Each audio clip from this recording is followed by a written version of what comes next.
दी। राष्ट्रपति रामनाथ कोविंद ने 75वें स्वतंत्रता दिवस की पूर्व संध्या पर राष्ट्र को संबोधित किया। अपने संबोधन में श्री कोविंद ने देशवासियों से हर काम देश के नाम का मंत्र अपनाने और राष्ट्र के विकास के लिए पूर्ण समर्पण और सेवा भाव से काम करने का आह्वान किया है। कारगिल विजय दिवस के अवसर पर बारामूला में युद्ध स्मारक की अपनी हाल ही की यात्रा का उल्लेख करते हुए राष्ट्रपति ने कहा कि इस युद्ध स्मारक पर मेरा हर काम देश के नाम लिखा हुआ है। इसका तात्पर्य है कि मेरा हर कार्य देश के लिए होना चाहिए। कोविड महामारी के संबंध में राष्ट्रपति ने कहा कि देश में महामारी का प्रभाव भले ही कम दिख रहा है, लेकिन कोरोना वायरस अभी गया नहीं है। उन्होंने कहा कि देश को अभी इस साल हुए भयानक परिणाम से बाहर आना है। उन्होंने कोरोना की दूसरी लहर से निपटने के लिए हर तरह का खतरा उठाने वाले कोरोना योद्धाओं, डॉक्टरों, नर्सों और स्वास्थ्य कार्यकर्ताओं की सराहना की। दुख है कि दूसरी लहर में बहुतेरे लोगों की प्राण रक्षा नहीं की जा सकी और बहुत से लोगों को भारी कष्ट सहने पड़े।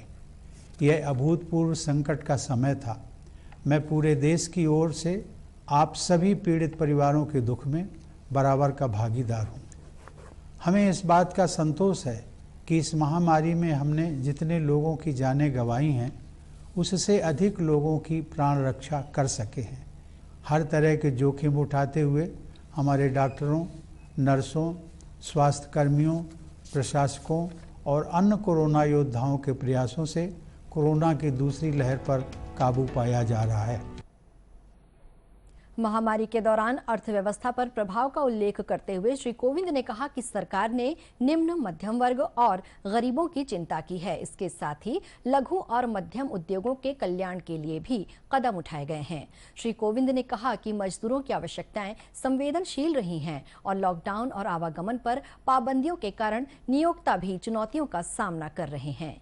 उन्होंने कहा कि इस संबंध में सरकार ने इस वर्ष और अगले वर्ष कई कदम उठाए हैं। सरकार ने इस वर्ष मई और जून के दौरान तकरीबन 80 करोड़ लोगों को खाद्यान्न वितरित किया है और ये लाभ दिवाली तक बढ़ा दिए हैं। सरकार ने मई और जून में करीब 80 करोड़ लोगों को अनाज उपलब्ध कराया। अब यह सहायता दीपावली तक के लिए बढ़ा दी गई है।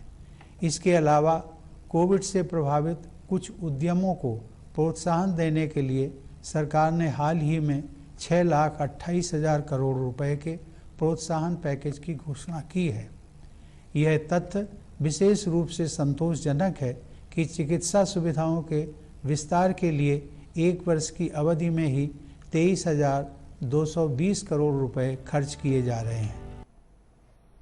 राष्ट्रपति ने कहा कि भारत को देश की आजादी के लिए लड़ने वालों के सपने पूरे करने के लिए अभी लंबी यात्रा करनी है।